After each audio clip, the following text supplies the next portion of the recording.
Oi, gente, muito bom dia para você que está acompanhando a programação da TV Evangelizar. Tudo bem, turma? Tudo bem comigo também, graças a Deus.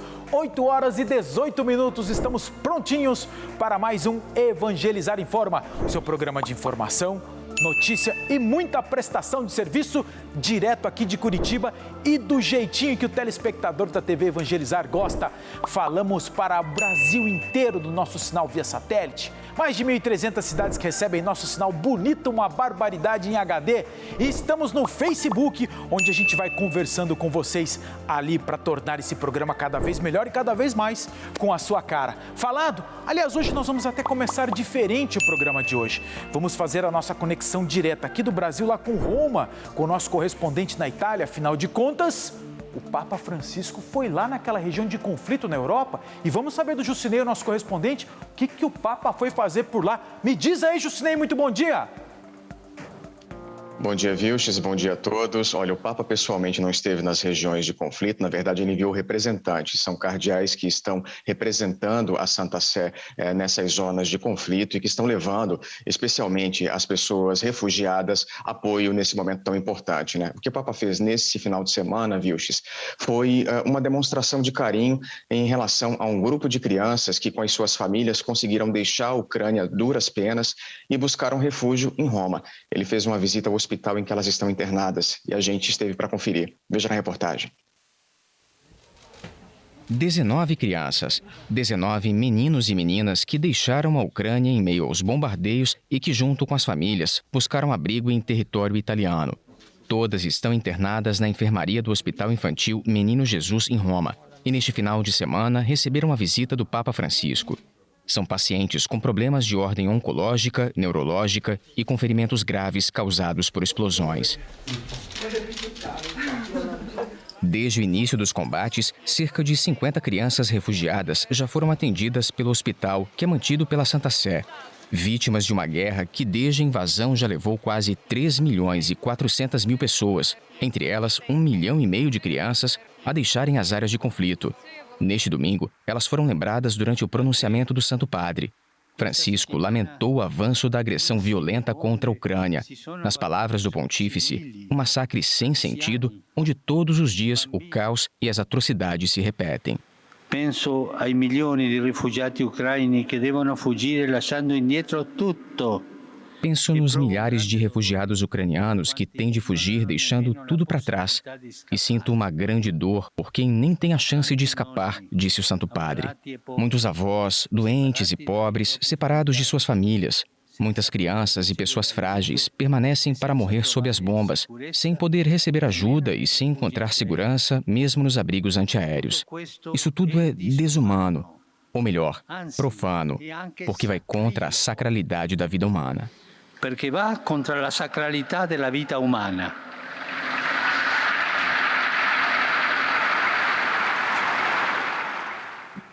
Continuamos a falar sobre o conflito, gente, porque agora mais uma tentativa de paz vai tentar ser acordada. E dessa vez nós temos atores diferentes nessa situação, né, Jusinei? Exatamente, Vilches. Desde a semana passada, Israel e Turquia entraram nesse cenário como negociadores, né?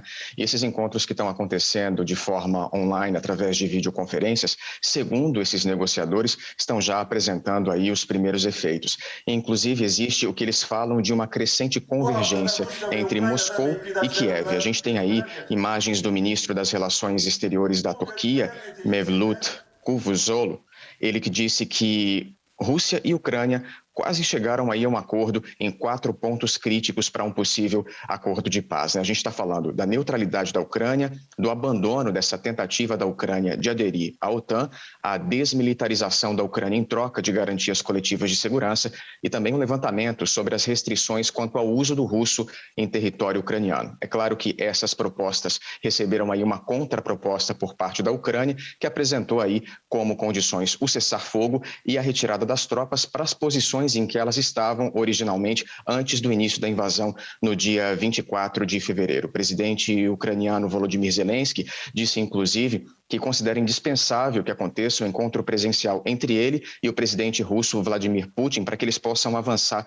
nessas negociações. E chegou, inclusive, a alertar nesse final de semana sobre a possibilidade de uma terceira guerra mundial, que foi uma fala muito contundente caso essas negociações fracassem. Mas os negociadores russos já disseram que qualquer encontro presencial entre Zelensky e Putin só vai acontecer depois da eventual assinatura de um acordo de paz entre as duas nações. Enquanto isso, que a gente vê no campo de conflitos são cada vez bombardeios mais ferozes, né, Vilches? Falando em bombardeios, houve a confirmação, por exemplo, de que houve um novo tipo de armamento que foi utilizado pelos russos. Pelo menos a confirmação de utilização.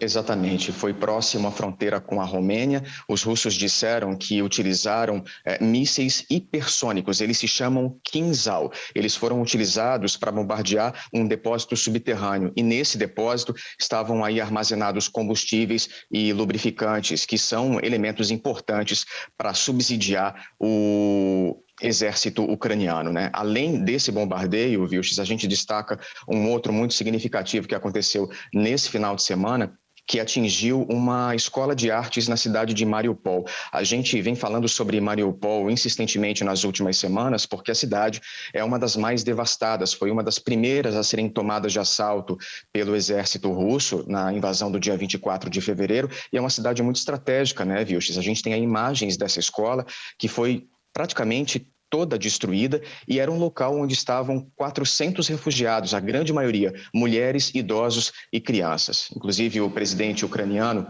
Volodymyr Zelensky disse que esse cerco a Mariupol e esses bombardeios incessantes vão entrar para a história como crimes de guerra. Não existe ainda um número oficial de vítimas, mas a informação oficial é de que haveriam pessoas soterradas nesse local depois desse bombardeio que foi promovido no final de semana. Essa é uma região estratégica para a Rússia, repetimos, porque é uma região que, além de fazer fronteira com o território da Rússia, também dá acesso ao Mar Negro, que é um ponto estratégico não só do ponto de vista da movimentação, como também do acesso, né? E no que diz respeito a Mariupol, uma última informação, Vilches, é de que nesse final de semana, Moscou deu um ultimato para que o exército ucraniano baixasse as armas e deixasse a cidade, visto que é uma das mais devastadas desde o início dos conflitos. Mas na manhã de hoje, logo cedo, a Ucrânia não concordou, recusou esse ultimato e exigiu inclusive a abertura de corredores, porque a gente sabe que Mariupol é a cidade que vivencia mais dramas no que diz respeito à tentativa de retirada de civis, né? Muita gente continua na cidade em situações subhumanas, sem água, sem comida, sem energia elétrica e até sem comunicação. Jusinei, você estava falando desse bombardeio dessa cidade, de prédios públicos com pessoas civis dentro dela, testes de armamento para a guerra, que é o caso desse míssil. E eu começo a remeter isso à Segunda Guerra, onde a gente teve testes também, quando a Alemanha se preparava para a invasão do Ocidente, dos demais países democratas, e aí fez aquele teste de aviação. Lembra disso, Jusinei? É histórico isso. Na Espanha, durante a Guerra Civil da Espanha, onde praticamente dizimaram uma cidade inteira chamada Guernica. Quer dizer, a história se repete tal qual, né, Jusinei? Impressionante, né? E por isso mesmo o alerta feito pelo presidente Zelensky nesse final de semana, né? Tanto é que todos os atores que estão envolvidos nesse cenário estão se mobilizando justamente para evitar que esses conflitos cheguem a esse extremo. Tem inclusive a informação da Casa Branca de que o próprio presidente americano Joe Biden deve ir para a Polônia, que fica na fronteira com a Ucrânia, na próxima sexta-feira, no sentido de intermediar essas discussões, acompanhar isso mais de perto. É claro que essa proximidade pode ser vista como uma ameaça pela Rússia.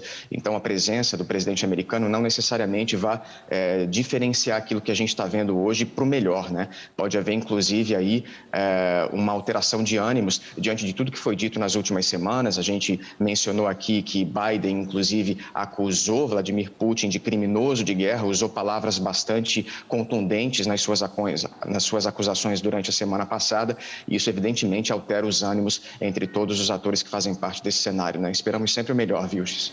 Beleza. Jusinei, valeu, muito obrigado pela participação. Jusinei volta com a gente durante a programação, eventualmente com alguma boa notícia, mas amanhã estará de volta aqui também no Evangelizar em Forma. Valeu, Jusinei. Um abração. Bom dia para vocês. Fazer o seguinte, agora vamos à previsão do tempo? Vamos saber como é que fica esse primeiro dia útil do mês de outono. Sim, gente, oficialmente o outono chegou ontem. Confere aí.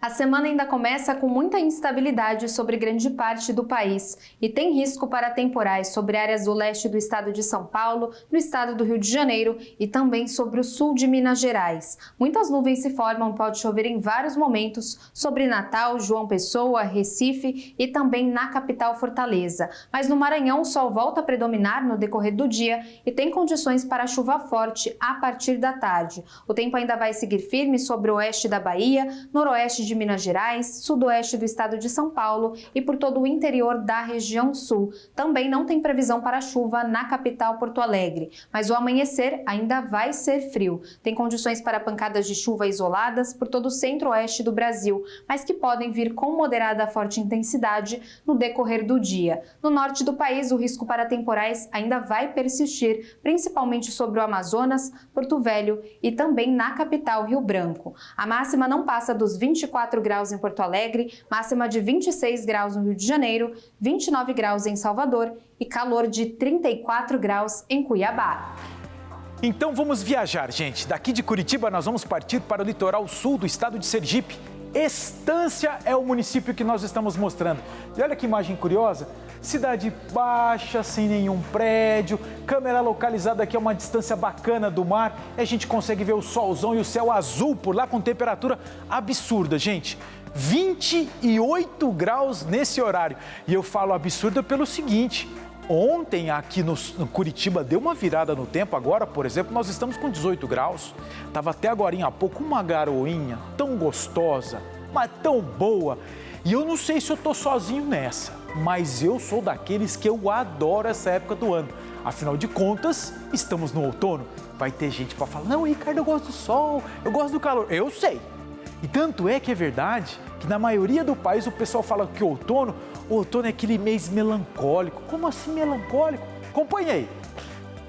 Para muitos brasileiros, o outono é o mês da melancolia. É aquela estação do ano onde a paisagem das cidades e do campo tem a mudança mais brusca. As árvores, ainda verdinhas no verão, começam a ficar sem folhas. É a natureza no ritmo natural completando mais uma volta, marcando o fim desse ciclo de vida. O sol também não aparece com tanta frequência e dá lugar às nuvens, nebulosidade, que se tornam mais presentes no nosso dia a dia. Institutos de meteorologia fizeram previsões para este outono brasileiro e já estavam antecipando a chegada da primeira frente fria da estação no fim de semana, começando lá pelo Rio Grande do Sul. De uma forma geral, este outono será caracterizado por chuvas no sul e no sudeste, o que é uma boa notícia para o setor agrícola destas regiões. No norte e nordeste também há previsão de chuvas, mas também calor. Por lá, a chuvinha não derruba a temperatura não. Bem diferente do sul. A previsão é que as temperaturas no Paraná, Santa Catarina e Rio Grande fiquem em média 10 graus mais baixas do que no verão. Para quem gosta, é a boa notícia que faltava para espantar a má fama do outono. O friozinho não é sinal de melancolia não, mas de um aquecimento para o inverno, a estação do comer e beber, sem culpa. Não é? Daqui a pouquinho o pessoal já fala, que isso, Ricardo, nós gostamos do sol, gostamos do calor. Nada, gente, o outono é tão bom. E é engraçado o seguinte, eu vim de uma cidade quente, que é Londrina, no norte do Paraná. Vim aqui as 2 primeiras vezes para Curitiba para trabalhar e eu lembro, meu Deus, que cidade gelada, que cidade fria. Quando eu vim para cá em definitivo, me achei. Que delícia que é isso aqui, 18 graus agora, uma delícia. Vamos continuar falando do tempo e as consequências da chuva em Petrópolis, gente. Acredita que choveu forte e provocou morte, mas isso a gente conta para vocês depois do intervalo comercial, tá bom? Sai daí não, é rapidinho.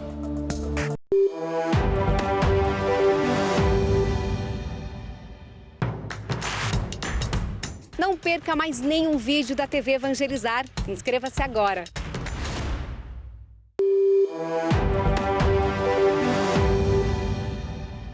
Evangelizar informa de volta às 8 horas e 36 minutos para mostrar para vocês um amanhecer lá no litoral norte do Rio de Janeiro.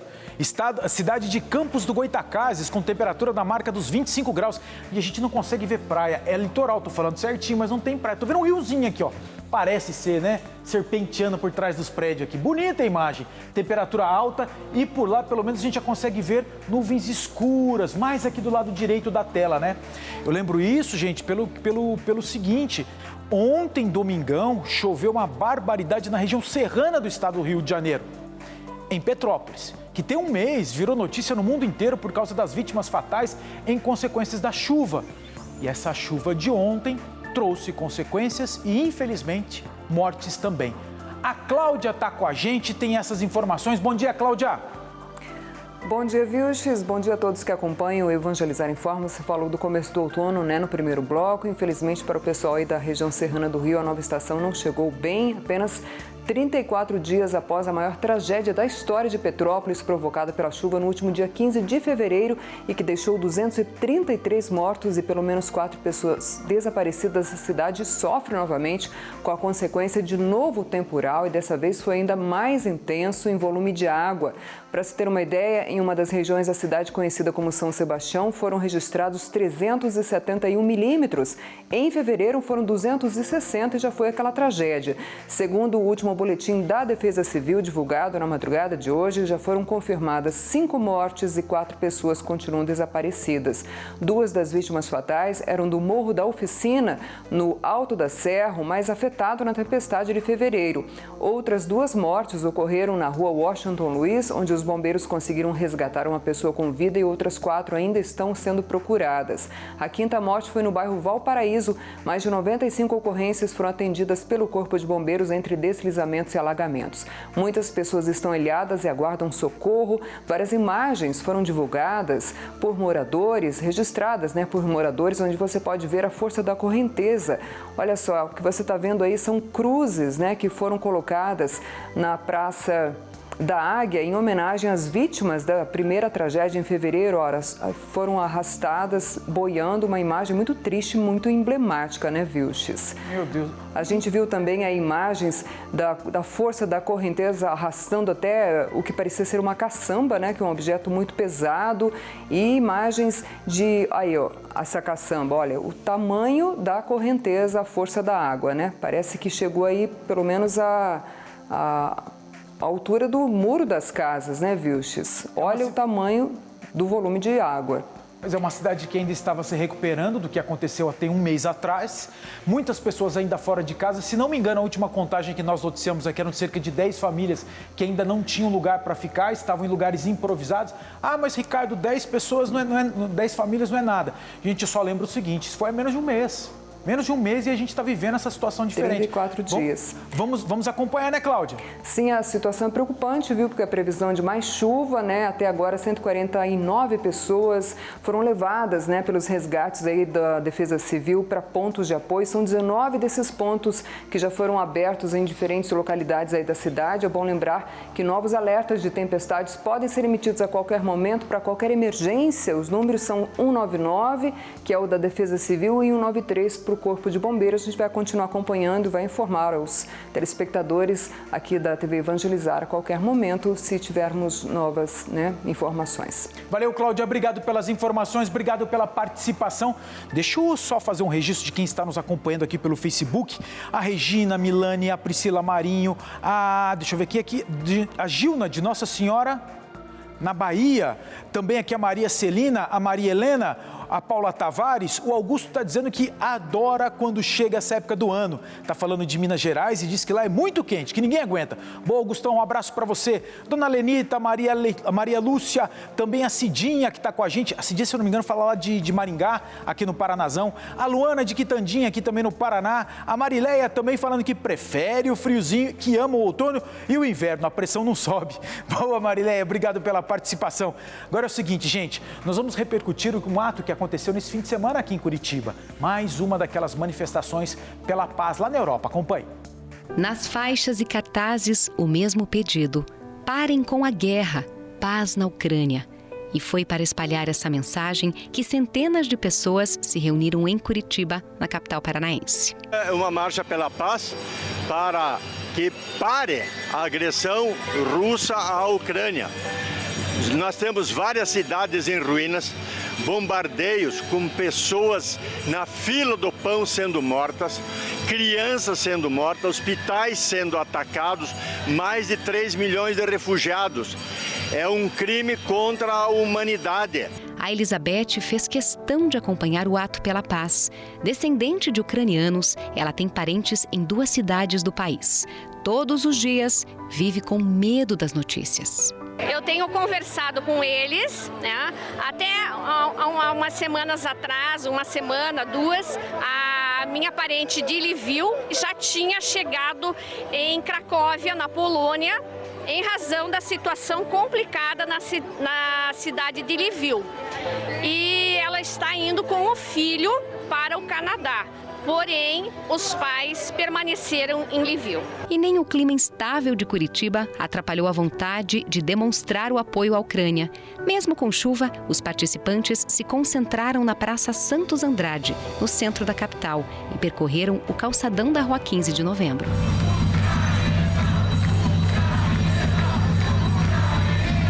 No ponto de encontro, a comunidade ucraniana se reuniu novamente. Cantaram o hino do país, tocaram músicas típicas e reforçaram o pedido de paz.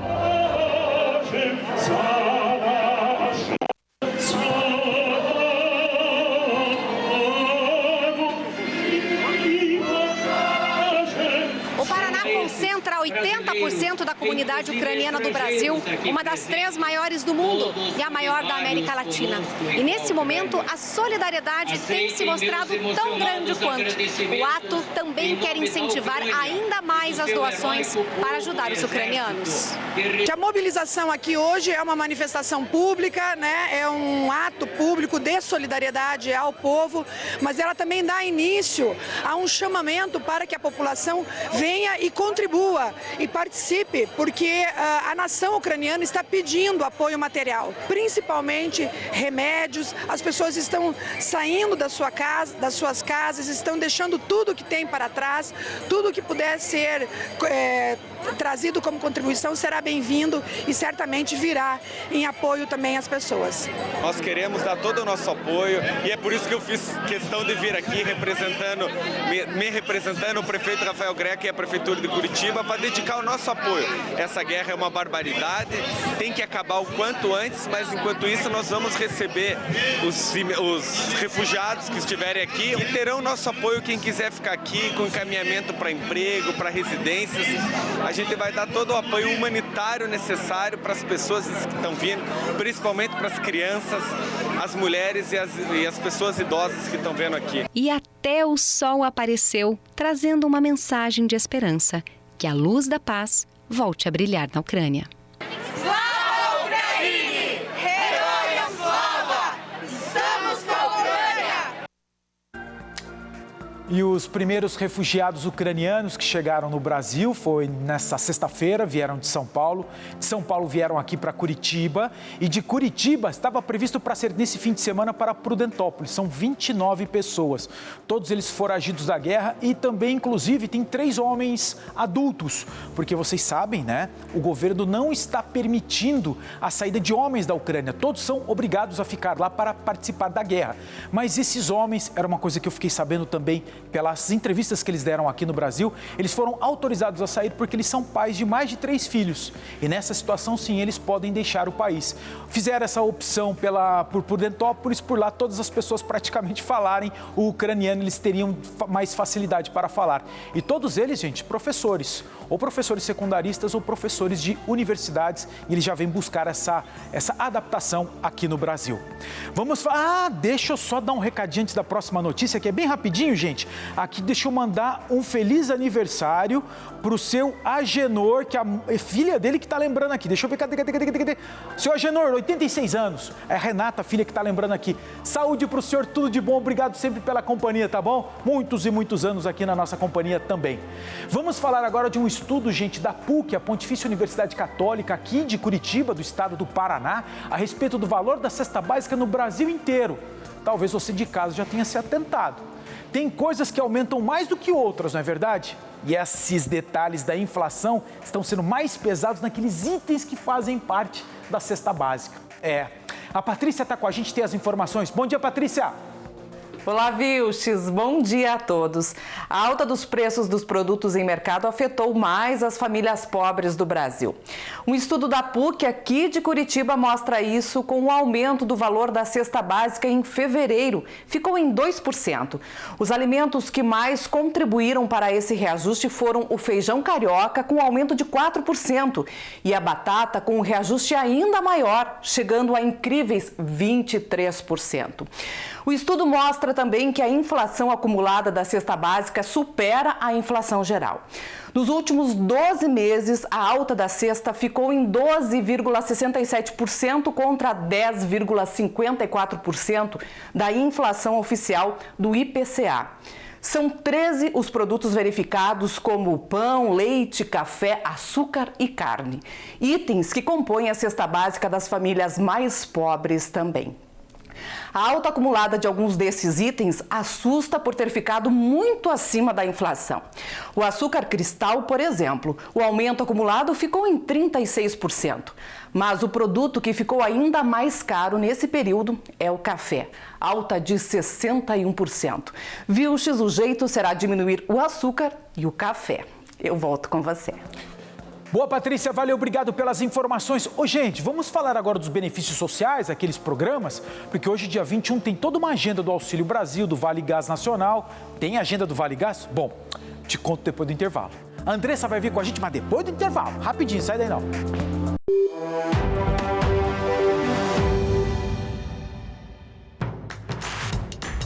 Não perca mais nenhum vídeo da TV Evangelizar. Inscreva-se agora.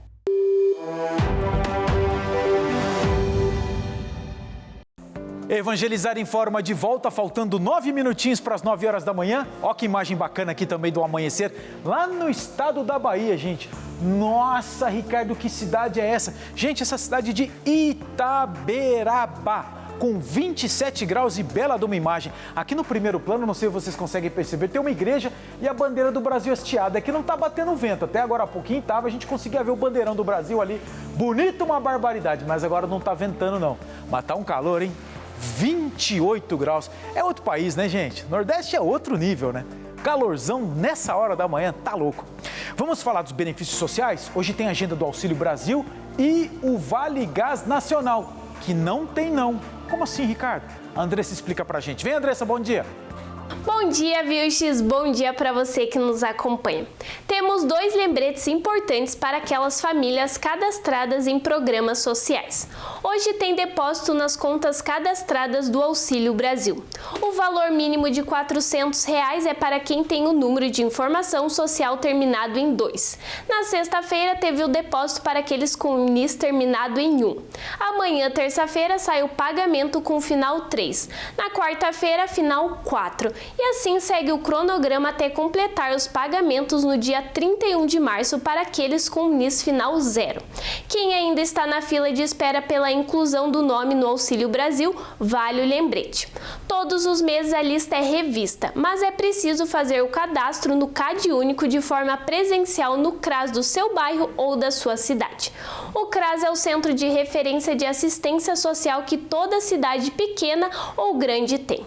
Outro lembrete para os inscritos em programas sociais. Este mês não tem o Vale Gás Nacional.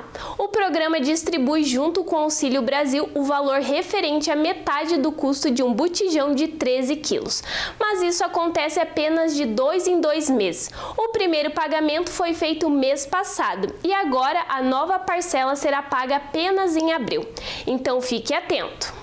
É com você, Vilches. Valeu, Andressa. Obrigado pelas informações. E eu lembro o seguinte, que esse valor do botijão é variável, tá, gente?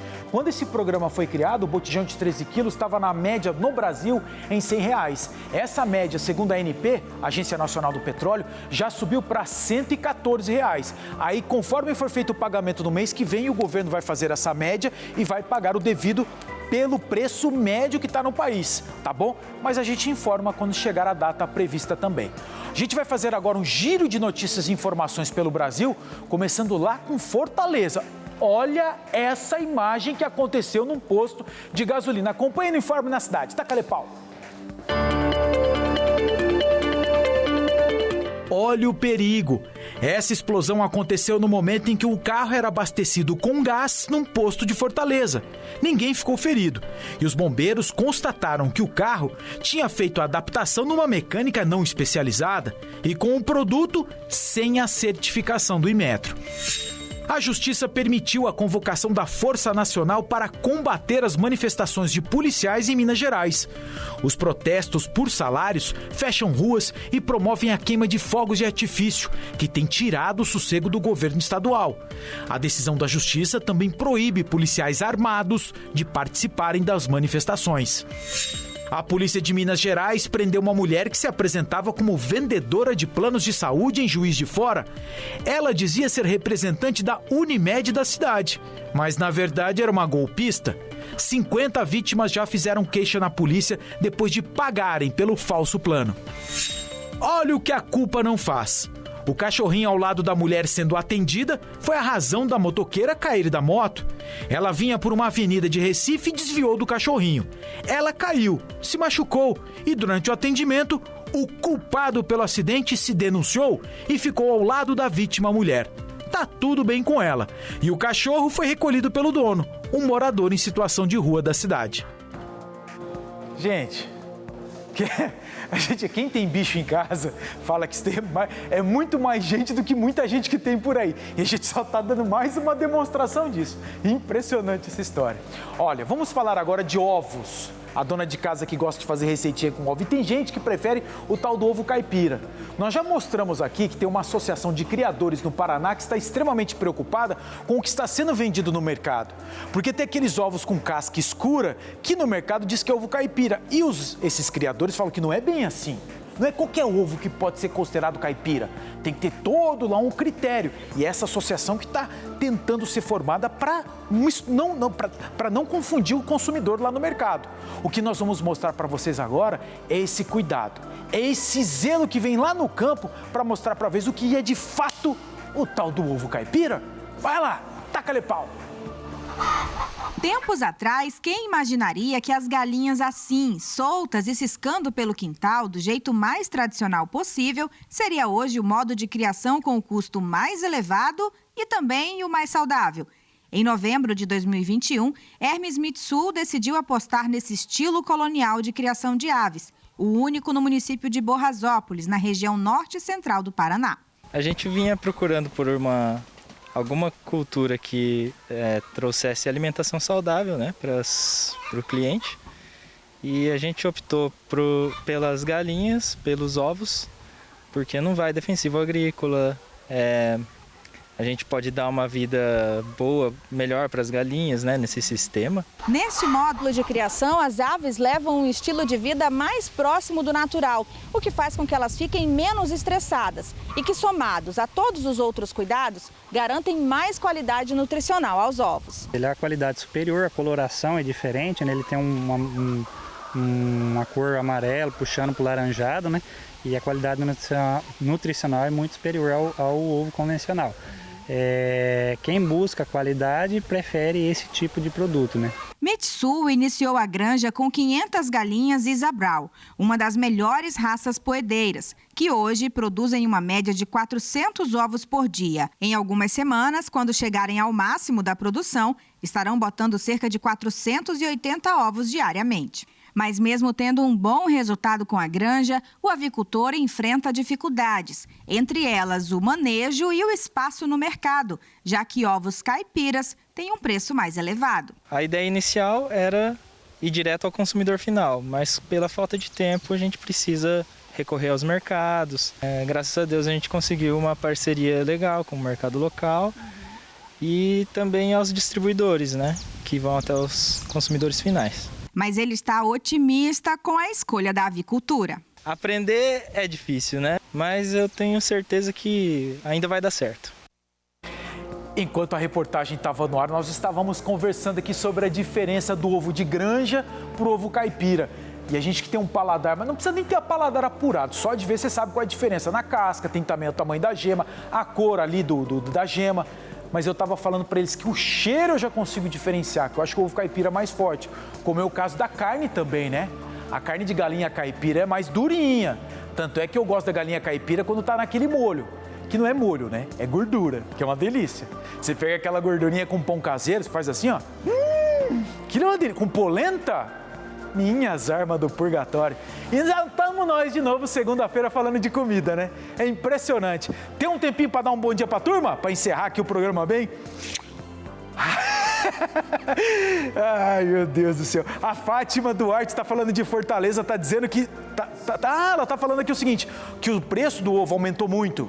Aumentou bastante, né? Porque aquela coisa, como o preço da carne subiu, o brasileiro foi atrás de outro tipo de proteína. O frango subiu, o ovo subiu também, subiu tudo. Deixa eu ver quem mais aqui também com a gente. A Roquelina está dando um bom fim de semana. Bom fim de semana? Ótima semana, Ricardo. Lê direito, ótima semana. Beijão, Roquelina. A Fátima Batista também está com a gente aqui, ó. A Maria Esmeralda está falando de Aracaju. Boa, Maria Esmeralda. Obrigado pelo recadinho, tá bom? E deixa eu ver quem mais aqui chegando agora também, de Caruaru, Pernambuco. A Carla falando que é uma delícia o ovo. E a Tayane também é com a gente, que fala, você poderia apresentar um programa de culinária. Nada, Tayane, eu só como. Eu sou daqueles caras assim que gostam de comer qualquer... Eu gosto de apreciar as coisas boas da vida. É isso. Fazer às vezes dá muito trabalho, mas eu gosto de apreciar. Chega, né? Chega. O Evangelizar em Forma desta segunda-feira termina aqui, gente. Coladinho agora com o programa, tem um programa com a palavra. Olha o Padre Renatinho aí, ó. Esse daí sabe cozinhar, hein? Esse faz um frango de panela aqui, ó. Com aquela... Evangelizar em Forma volta amanhã, tá bom, gente? Boa segunda-feira a todos vocês e até amanhã, se Deus quiser. Fui!